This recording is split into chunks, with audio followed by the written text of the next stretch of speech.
일주일 동안 잘 지내셨습니까? 뒤에 의자를 조금 더 이렇게 놨습니다. 놓은 이유는 하나님께서 주실 것이다. 이 믿음보다는 우리가 이걸 보고 기도를 좀 해야 되겠다. 예. 우리에게도 이 한 해 동안 하나님께서 어떻게 하실지에 대한 기대도 우리가 해야 되지만 우리가 이 일을 위해서 어떻게 힘을 좀 써야 되는지도 좀 우리가 생각하고 함께 합심을 하자는 의미에서 이렇게 의자를 좀 새롭게 놓아봤습니다. 저의 생각은 이 앞에 강대상이 있는 이 부분도 반틈 쪼개서 여기도 의자를 놔야 되는 그런 상황도 좀 오기도 하고 그랬으면 좋겠다라는 생각이 있습니다. 일주일 동안 마음속에 나의 피난처이시고 나의 힘이 되시는 그 하나님에 대해서 묵상하시고 좀 느껴보셨습니까? 어쩌면 내 삶 속에서 아직까지 나의 힘이 되신 하나님, 나의 피난처요 나의 든든한 성이 되시는 그 하나님을 느끼지 못했다라고 한다면 아마 이유 중에 그런 이유가 있을 겁니다. 아직까지 내 삶에는 그렇게까지 어려운 일이 없기 때문에 나는 내 피난처이신 하나님, 나의 도움이신 하나님을 내가 느끼지 못하고 있다. 그렇게 말할 수 있고요. 또 한 가지는 일이 있기는 있는데 도무지 내가 하나님이 이 문제, 이 어려움에 나와 함께 하시고 나를 도우신다라는 생각을 잘 못하겠다라는 것은 아마 마음 가운데 나와 함께 하시는 그 하나님을 아직 경험하지 못했기 때문이다라고 말할 수 있습니다. 이번 주에 눈이 좀 왔지 않습니까? 눈이 왔을 때 다음날 아침에 제가 그 눈 치우는 그 삽을 들고 그 저희 집 앞에 있는 눈을 치우려고 막 하고 있었습니다. 근데 제 아내가 저에게 그러는 겁니다. 어차피 녹을 건데 왜 이렇게 수고스럽게 치우느냐? 제가 그렇게 이야기를 했어요.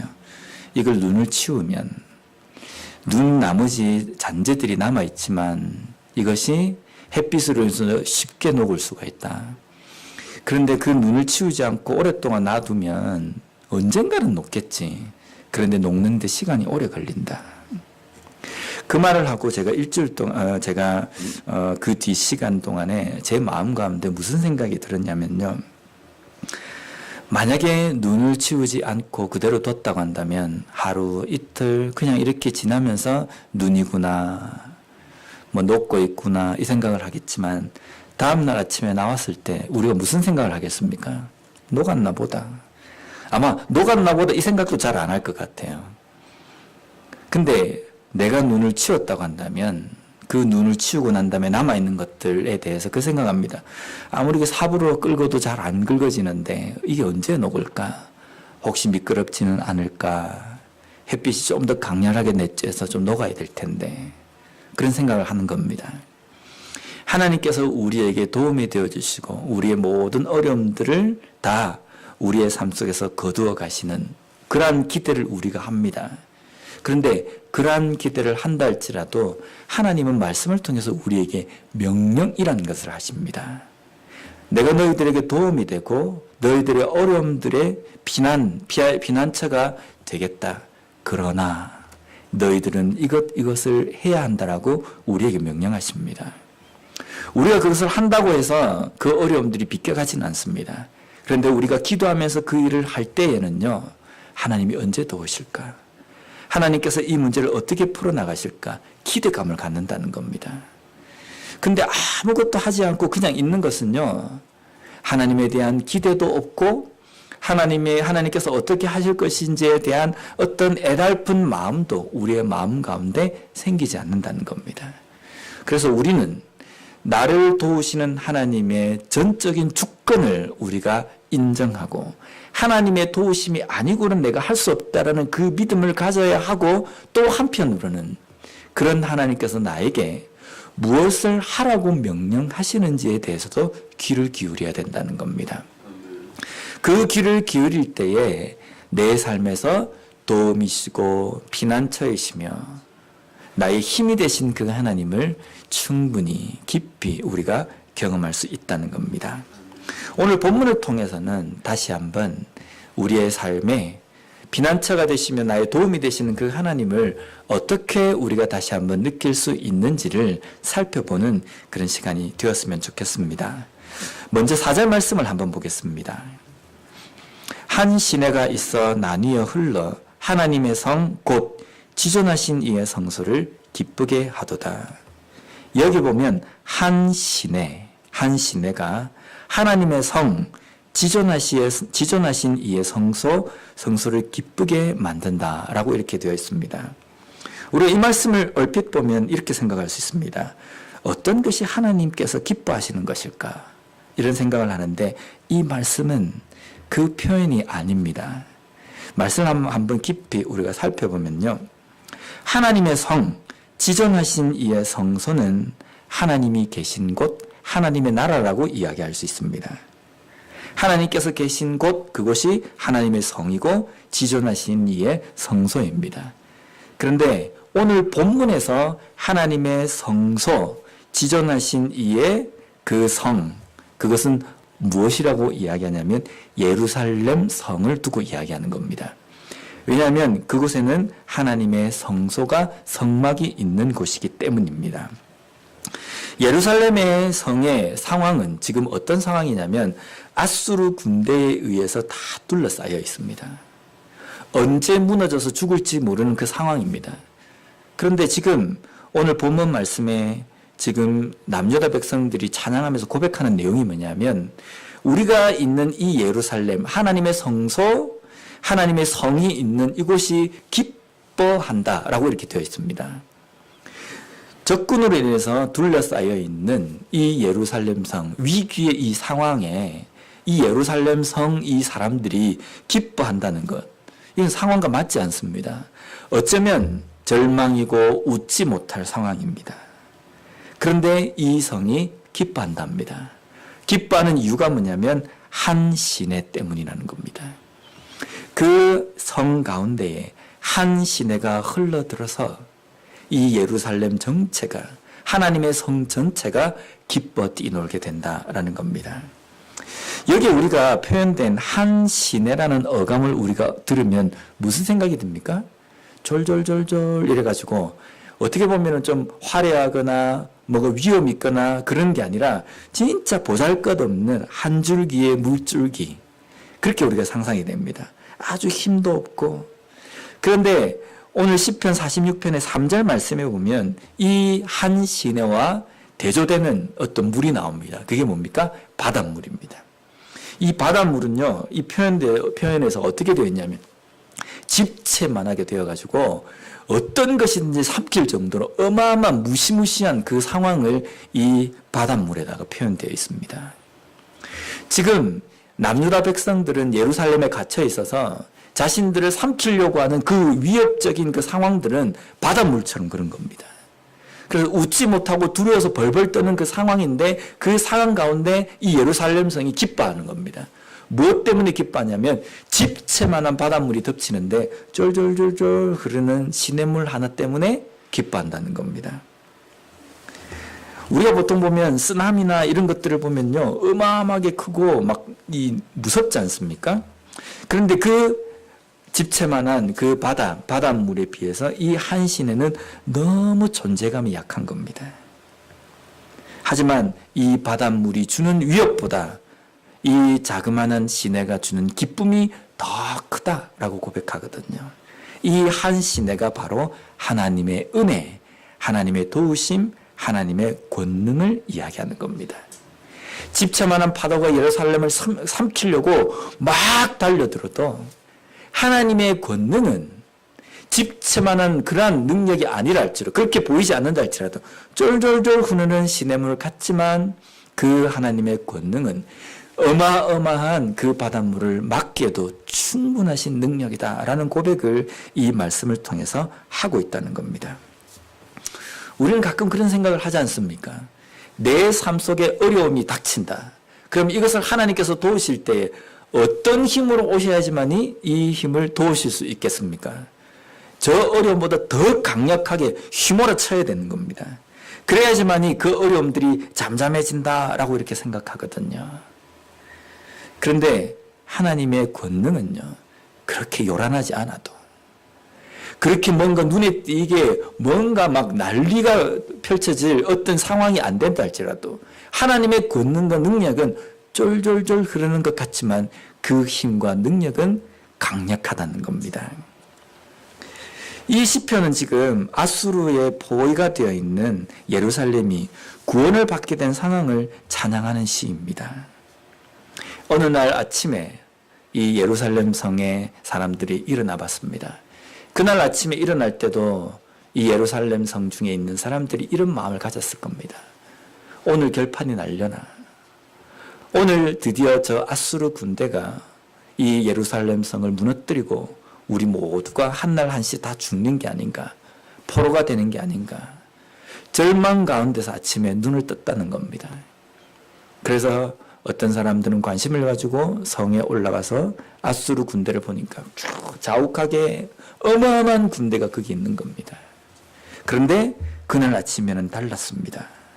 아수르 진영에 있던 군사 18만 5천 명이라는 사람들이 몰살당한 겁니다. 아수르 군대가 18만 5천 명이라는 그 사람이 다 죽는데 남유다 군대나 남유다 백성들은 한 게 하나도 없습니다. 손 하나 대지도 않았는데 그 아수르 군대의 진영의 모든 군대들이 다 죽어버린 겁니다. 이 일에 대해서 역대하 32장과 열왕기하 19장에서는 동일한 부분을 묘사하고 있습니다. 그 중에 역대하 32장 21절 말씀을 보면요, 여호와께서 한 천사를 보내어 아수르 왕의 진영에서 모든 큰 용사와 대장과 지휘관들을 멸하신지라. 아수르 왕이 낯이 뜨거워 그의 고국으로 돌아갔더니 그의 시내 전에 들어갔을 때에 그의 몸에서 난 자들이 거기서 칼로 죽였더라. 이걸 열왕기하 19장 35절에는 뭐라고 시작을 하고 있냐면 이 밤에 여호와의 사자가 나와서, 근데 이것을 역대하 32장 21절에는요 여호와께서 한 천사를 보내어라고 기록하고 있습니다. 하나님께서 아수르 진영에 보낸 천사는 한 천사, 어떻게 보면 보잘것없는 한 시내와 같은 그러한 힘입니다. 우리가 볼 때는 그렇습니다.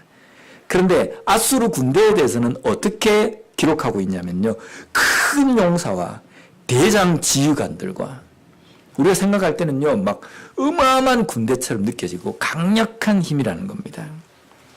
사람의 눈으로 보았을 때에 아수르 군대는 큰 용사고 대장 지휘관이고 큰 바닷물인 겁니다. 그런데 하나님께서 그 아수르 군대를 멸하시기 위해서 보낸 군사는 한 천사, 한 신에 보내셨다는 겁니다. 우리가 봤을 때는 야, 저게 게임이 되겠나? 저게 싸움이 될까? 이렇게 생각했는데 그날 아침에 무슨 일이 일어났습니까? 큰 바닷물과 같은 위협적인 존재였던 아수르 군대가 한 시내 때문에 18만 5천 명이라는 군대가 다 몰살되어 버린 겁니다. 이것이 우리를 도우시는 하나님의 도우심이고 힘이라는 겁니다. 사실 우리에게 닥치는 어려움과 환난은 너무 크게 느껴집니다. 그 어떤 어려움보다 더 크게 느껴지지 않습니까? 그래서 그것 때문에 주저앉기도 하고 그것 때문에 완전히 망할 것 같다는 생각이 듭니다.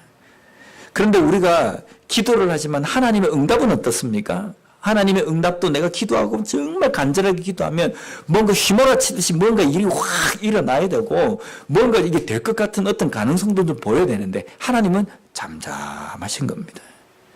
도대체 하나님이 내 기도를 들으시는가? 하나님께 듣지 않으신 건가? 이 정도 되면 뭔가 이렇게 확 뭔가 휘몰아쳐야 되는데 아무것도 나오지 않는 겁니다. 하나님의 반응은 뭔가 시큰둥하고 내가 가지고 있는 이 간절함보다 하나님께서 하시려고 하는 이 일은 뭔가 좀 그렇지 않다는 생각이 듭니다. 그런 위기에서 우리가 기도를 하지만 하나님의 그 반응 때문에 확신이 가지도 않고 내 마음 가운데 뭔가 의지가 되지도 않고 시원스럽지도 않습니다. 그런데 하나님은 그 순간에 시내처럼 일하신다는 겁니다. 눈에 잘 띄지도 않고 보이지도 않게 우리의 삶 가운데 역사하지만 그 하나님의 역사하시는 그 힘은 그 어떠한 것보다 강력하고 절망적인 내 문제 가운데서 우리를 보호하시고 우리를 건지시기에 부족함이 없고 충분하신 힘이라는 것, 우리가 그것을 깨달아야 된다는 겁니다. 그것이 바로 한 신의 한 천사를 아수르 진영에 보내서 18만 5천 명이라는 군대를 죽이신 그 하나님의 놀라우신 그 사건을 오늘 이 본문에서 찬양하고 있다는 겁니다. 아수르 군대 18만 5천 명이 죽은 것을 목격한 그날 아침에 예루살렘 성에서는 어떤 일이 벌어졌겠습니까? 잔치지 않겠습니까? 축제고. 하나님께서 바로 하나님께서 하신 이 일을 가지고 예루살렘이 뛰놀고 찬양하고 기뻐하는 것을 오늘 본문에서는 하나님의 성, 곧 지존하신 이의 성소가 기뻐한다라고 고백하는 겁니다. 한 시내로 인하여서 하나님의 성 예루살렘이 기뻐한다라고 이렇게 고백한다는 겁니다. 계속해서 5절 말씀을 보겠습니다. 하나님이 그 성중에 계심에 성이 흔들리지 아니할 것이라 새벽에 하나님이 도우시리로다. 그런데 중요한 게 한 가지가 있습니다. 성이 하나님의 성이 되고 그 성이 기뻐 뛰놀며 한 시내이신 하나님의 그 권능을 맛보기 위해서는 그 성이 어떤 성이 되어야 되냐면요, 하나님이 계시는 성이 되어야 된다라는 겁니다. 이 성에 하나님이 계시기 때문에 흔들리지 않는다라고 고백하는 겁니다. 이 성에 하나님이 계신다라는 것은 예루살렘 성처럼 성전이 있기 때문에, 성막이 있기 때문에 이것이 하나님의 성이다라는 것이 아닙니다.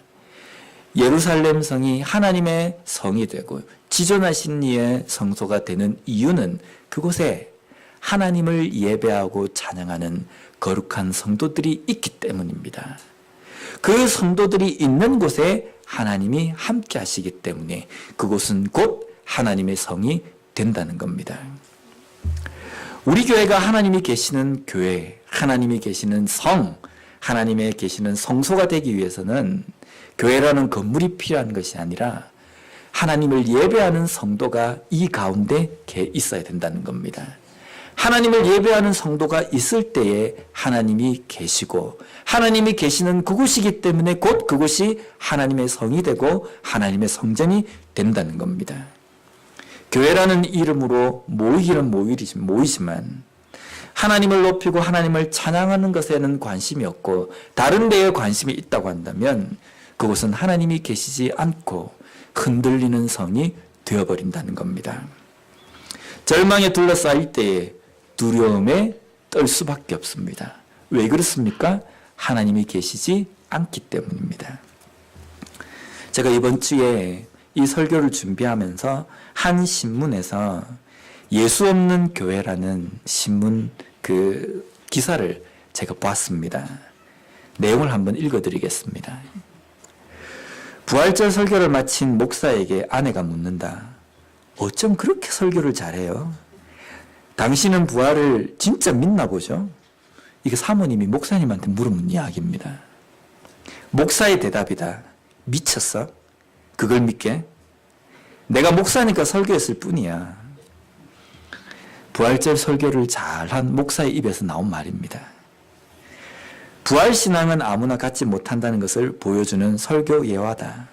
그런데 어떤 목사들은 예화에서처럼 정말로 예수를 안 믿는 것이 아닐까.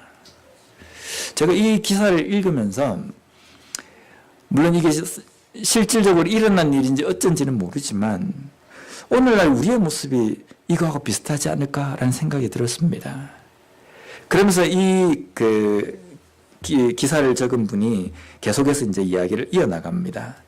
답을 찾기 위해선 카라마조프가의 형제들에 나오는 극시 대신문관을 더듬어 볼 필요가 있다. 이제 그 소설에 있는 그 내용입니다. 종교 재판에 불길이 하늘을 찌르던 중세 유럽의 세빌리아에 예수가 다시 인간의 모습으로 강림한다. 이 실질적인 일이 아니라 그냥 이제 예를 든 겁니다. 그리스도는 병자를 고치고 죽은 소녀를 살리는 등 기적을 행한다.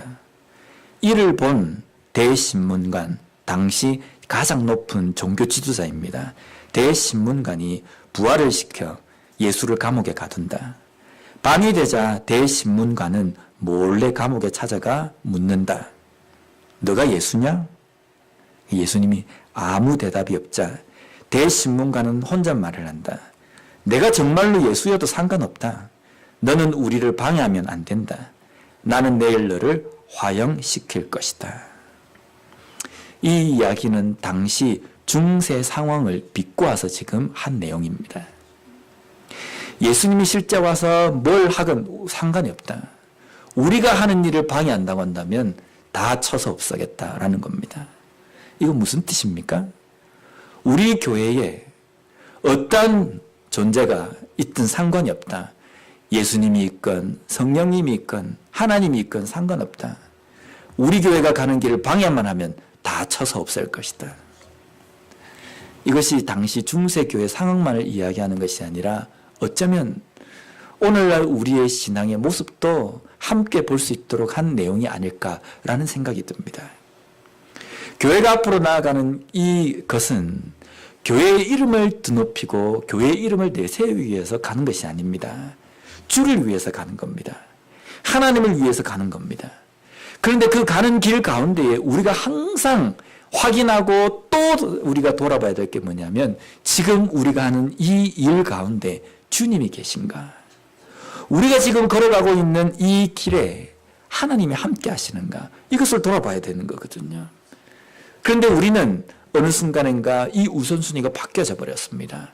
바뀌어져 버려서 예수님이 있는 없다, 있다 없다 이걸 이야기하기 전에 우리가 지금 이 일을 잘하고 있다 못하고 있다 이렇게 생각하는 겁니다.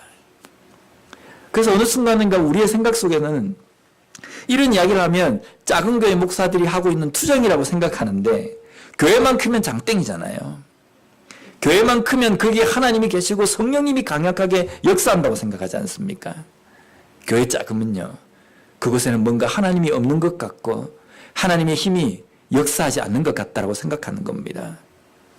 우리도 그렇게 생각하고 위축되지 않습니까? 이게 왜 그렇습니까?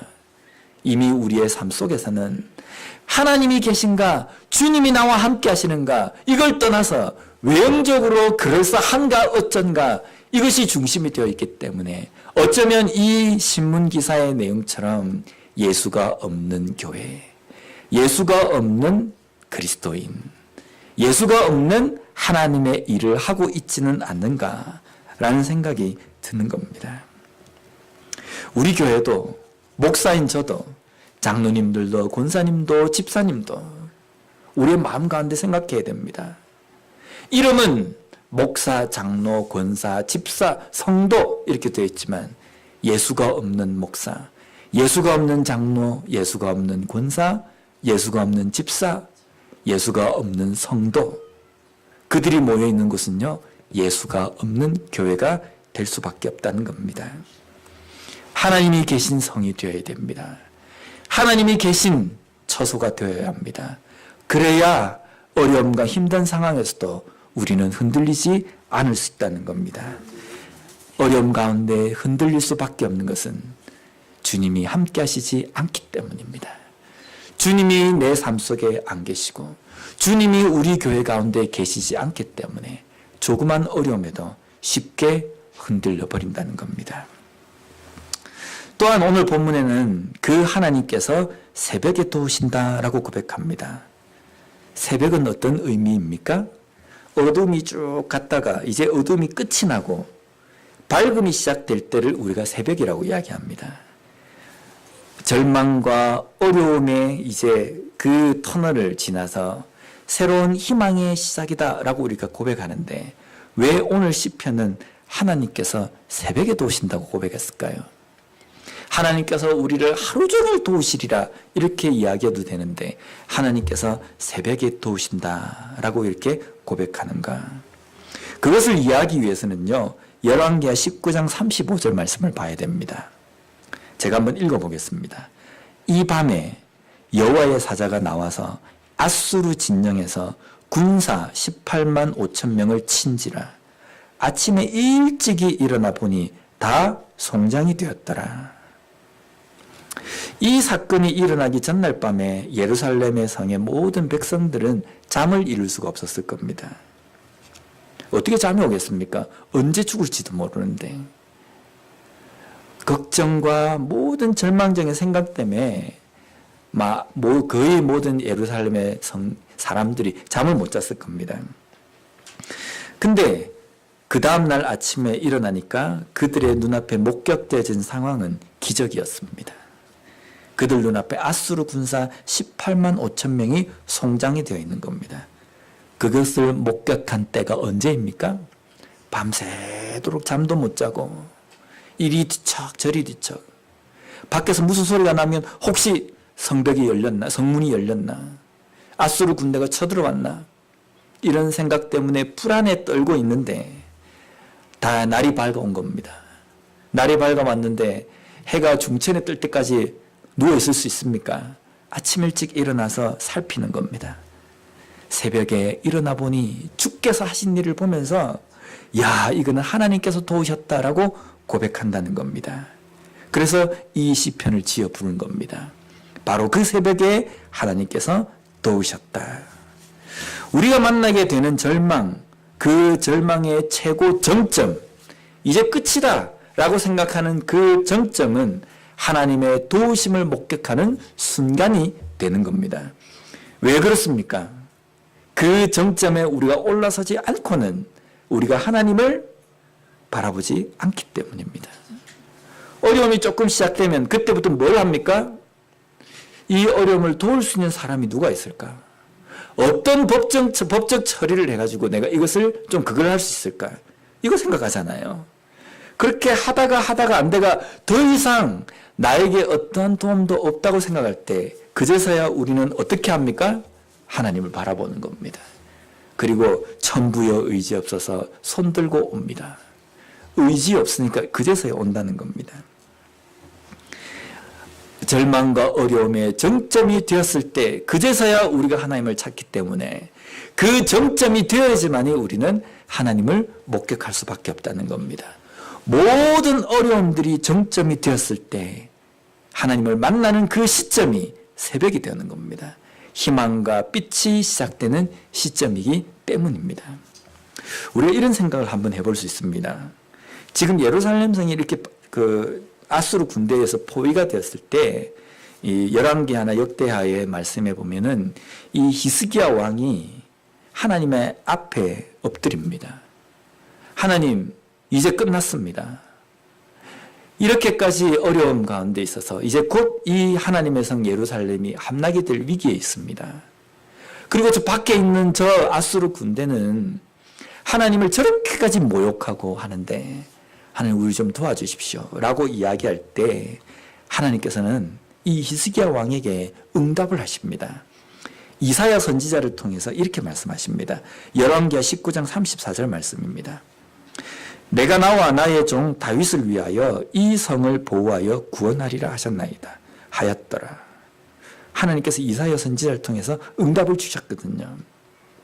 이 응답이 하나님께서는 아수르 군대의 손에서 예루살렘을 보호하겠다, 구원하겠다는 약속입니다. 이 약속이 히스기야 선지자를 통해서 들려졌을 때 왕만 알았겠습니까? 예루살렘의 모든 성중에 있던 백성들이 다 들었습니다. 그런데 들은 사람들 중에 두 가지 반응이 있을 겁니다. 첫 번째 사람은 어떤 사람입니까? 됐다 이제. 하나님께서 우리를 도우시기 때문에 오늘 이 밤은 결판날 밤이다. 그래서 우리는 편안하게 잠을 잘 수 있다. 그래서 뭐 평소 때와 다르게 코를 골면서 편안한 잠을 잔 사람이 있고 또 어떤 사람이 있겠습니까? 못 믿겠다. 우리 상황을 봤을 때는 저 군대를 상대할 수 있는 만큼의 어떤 힘도 없고 가능성도 없고 주변에는 모든 나라들을 우리 나라들 중에 우리를 도울 수 있는 그 어떤 나라도 없는데 어떻게 저 아수르 군대를 물리칠 수 있단 말이냐. 그래서 그날 저녁에 하나님께서 응답해 주셨음에도 불구하고 벌벌벌 떨면서 잠을 못 잔 사람도 있을 거라는 겁니다. 시편 4편 8절 말씀해 보면요. 내가 평안히 눕고 자기도 하리니 나를 안전히 살게 하시는 이는 오직 여호와이시니이다. 내가 평안히 눕고 평안히 자기도 하고 안전하게 거할 수 있는 이유는 주께서 나의 도움이시기 때문이다. 내 삶 속에 오직 주님만이 한 분이신 여호와이시다라는 이 고백을 하는 사람만 편안한 잠을 잘 수 있다는 겁니다. 내 삶에 하나님께서 함께 하시는데도 내 삶 속에 주님께서 거하심에도 불구하고 어려움 때문에 잠을 못 이룬다는 것은 나의 여호와시고 나의 힘이신 나와 함께 하시는 그 하나님의 응답을 제대로 믿지 못하기 때문입니다. 제대로 믿지 못하기 때문에 그날 밤도 여전히 불안에 떨면서 잘 수밖에 없다는 겁니다. 근데 아침에 일어나 보니까 무슨 일이 일어납니까? 하나님께서 그 응답을 주셨지 않습니까? 그래서 우리는 평안히 눕고 평안히 잘 수 있는 것은 내 믿음입니다. 나와 함께 하시는 하나님은 변함이 없으신데 그 하나님을 내가 얼마만큼 신뢰하고 내가 그 하나님을 얼마나 내가 믿고 바라고 있는지 의지하고 있는지 그것에 따라서 그 하나님의 함께 하심으로 인하여서 내가 편안히 눕기도 하고 자기도 할 수 있다는 겁니다. 다시 6절 말씀을 보겠습니다. 6절 말씀에 보면 그날 새벽에 목격한 광경에 대해서 이렇게 찬양하고 있습니다. 문나라가 떠들며 왕국이 흔들렸더니 그가 소리를 내매 땅이 녹았도다. 예루살렘을 침공한 아수르 왕의 이름은 사네립이라는 왕입니다. 이 사네립이라는 왕이 예루살렘을 둘러싸고 예루살렘 성에 있는 사람과 히스기야 왕에게 어떻게 모욕적인 말을 하고 조롱을 하냐면요. 역대하 32장 13절 14절 말씀에 보면 그 역대하 32장에 보면 이 사네립이 어떻게 막 조롱하는 말을 했는지 쭉 나와 있습니다. 그 중에 보면 나와 내 조상들이 이방 모든 백성에게 행한 것을 너희가 알지 못하느냐.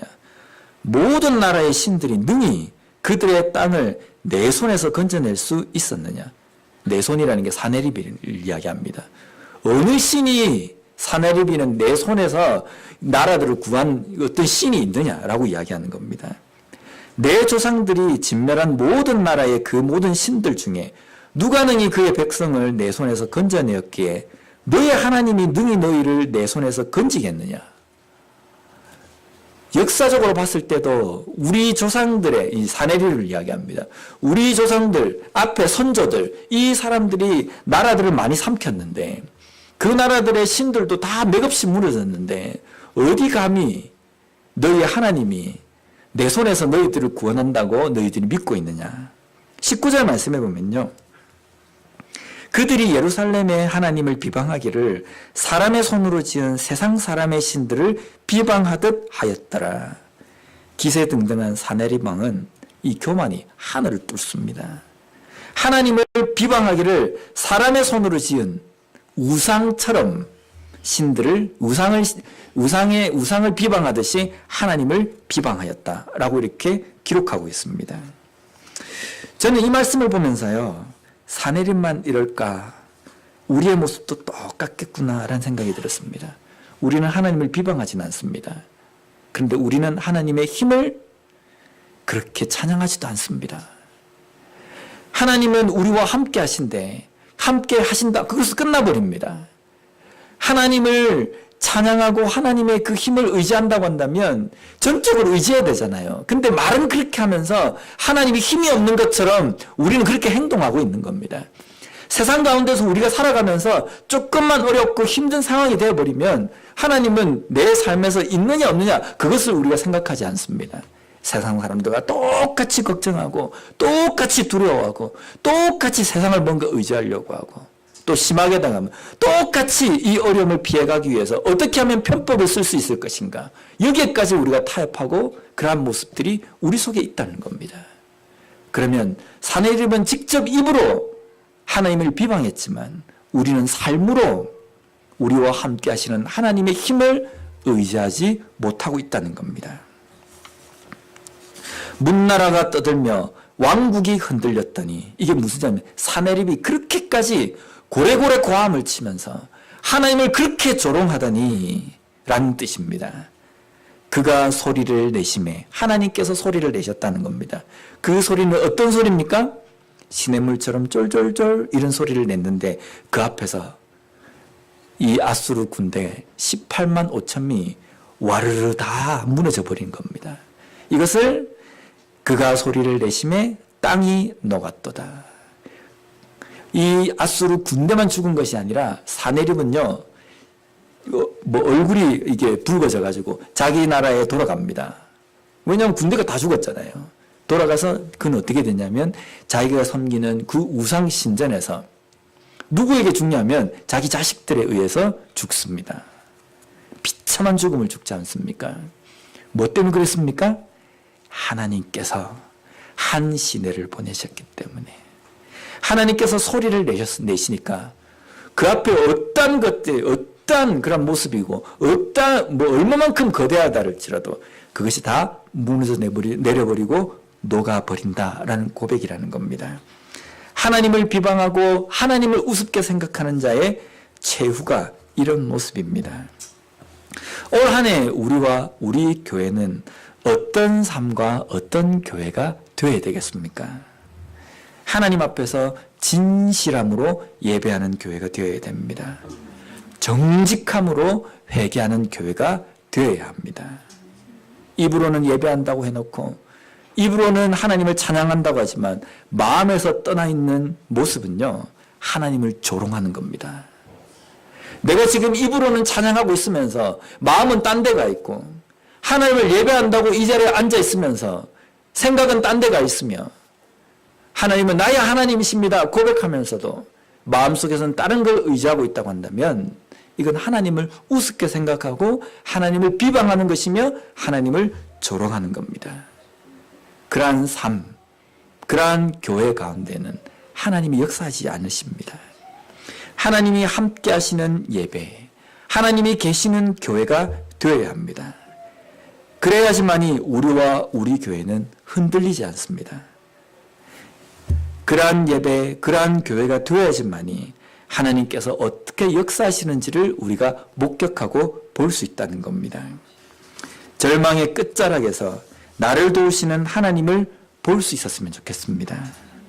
교회 밖에 있는 모든 사람들에게 우리 예담 장로교의 성도들의 모습은 이렇게 비춰졌으면 좋겠습니다. 저게 진짜 예수 믿는 거다. 적어도 예수 믿는다고 한다면 예담 장로교의 성도들처럼 저렇게 믿어야 된다. 이런 소리를 좀 들었으면 좋겠습니다. 똑같이 행동하지 말고요. 요즘 교회 추세가, 요즘 크리스찬들의 추세가 이렇기 때문에 나도 이렇게 해도 괜찮겠지 이렇게 생각하지 말고 세상은 다 그렇게 변해간다 할지라도 우리만큼은 적어도 이 세상 가운데 세상 사람들의 눈에 예수 믿는 사람은 적어도 저래야 된다라는 그 말을 듣는 우리 교회와 우리의 삶이 되었으면 좋겠습니다. 기도하겠습니다.